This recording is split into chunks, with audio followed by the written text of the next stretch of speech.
Today we're going to move on to how to use the equilibrium constant. We're going to look at something called a reaction quotient, which we refer to as Q. It's the same as the equilibrium constant expression, but for K, the concentrations must be at equilibrium. So all the problems we did last time, those concentrations were at equilibrium. Now we're going to look at any other time. So we'd be able to take a set of conditions, plug it into the expression, and decide whether our reaction is or isn't at equilibrium. If Q is less than K, then the reaction is proceeding in the forward direction in order to get to equilibrium. If Q is greater than K, then the reaction is proceeding in the reverse direction, meaning it's heading towards the reactants in order to get to equilibrium. So let's try it out with some scenarios. We're going to look at this equation, which is also called the Haber process. It's one of the most important reactions because it allows us to synthesize ammonia, which allows us to have fertilizer, which actually allows our planet to have more food, and we can support more people.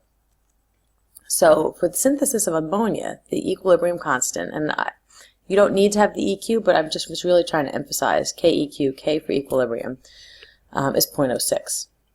And it says, predict the direction in which the system will shift in order to reach equilibrium in the following case. So we write our Q expression exactly the same way that we write our equilibrium expression. It's equal to NH3 squared products over reactants.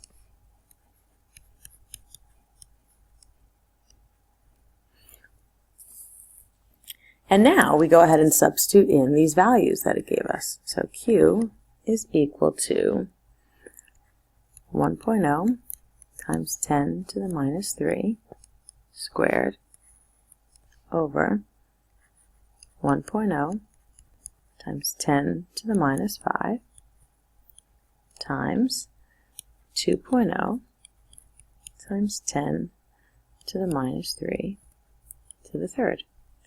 As always, I encourage you to go ahead and type that into your calculator. Hit pause and make sure you can do that. Q ends up being equal to 1.25 times 10 to the 7th. Again, no units. It's just like K.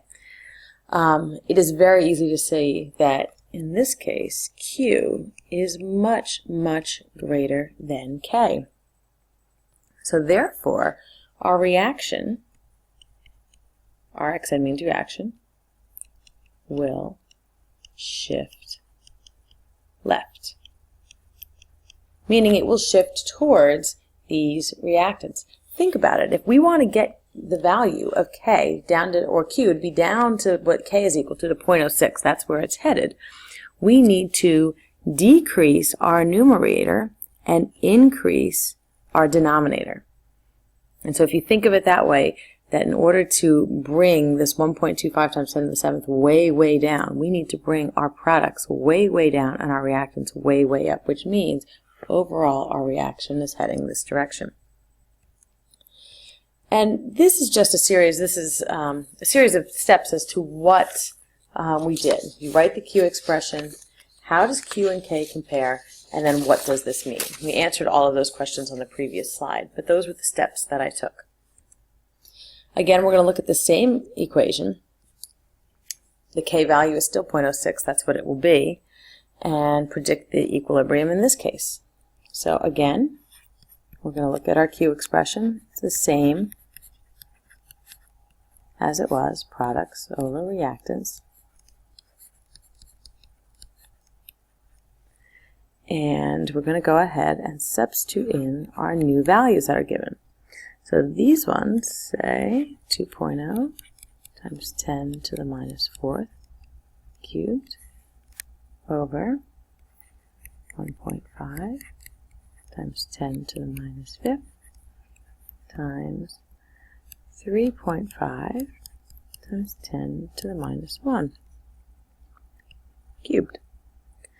We solve this, and again, go ahead and pause this video, make sure you can type it in, make sure it comes out the same. So now that you've solved it, you already know that it's 0.06. Q is equal to K. And so this means there is no shift because we are at equilibrium.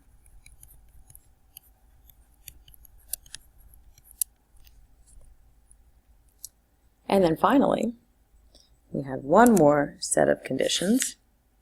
And on this set, there they are. I can make those ones smaller in this case. We're going to do the same thing. Q is equal to NH3. And I'm guessing that you guys can figure out what's going to be the case in this set. H2 cubed.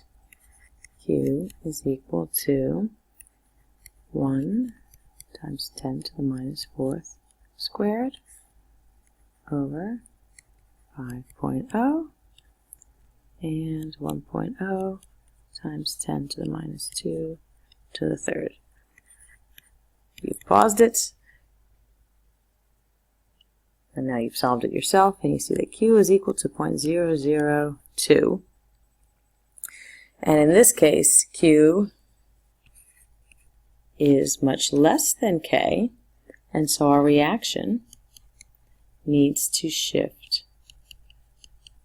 right.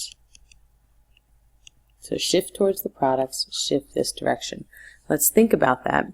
We want Q, we want this number to get larger than it is. And if we want it to get larger, we want this to go up and be a bigger number, and we want this to go down and be a smaller number, which will overall make our reaction larger. And that is just the beginnings of how we're going to use this equilibrium constant. This constant's going to be with us for the next couple units, so we want to make sure we have a good grasp of how it works.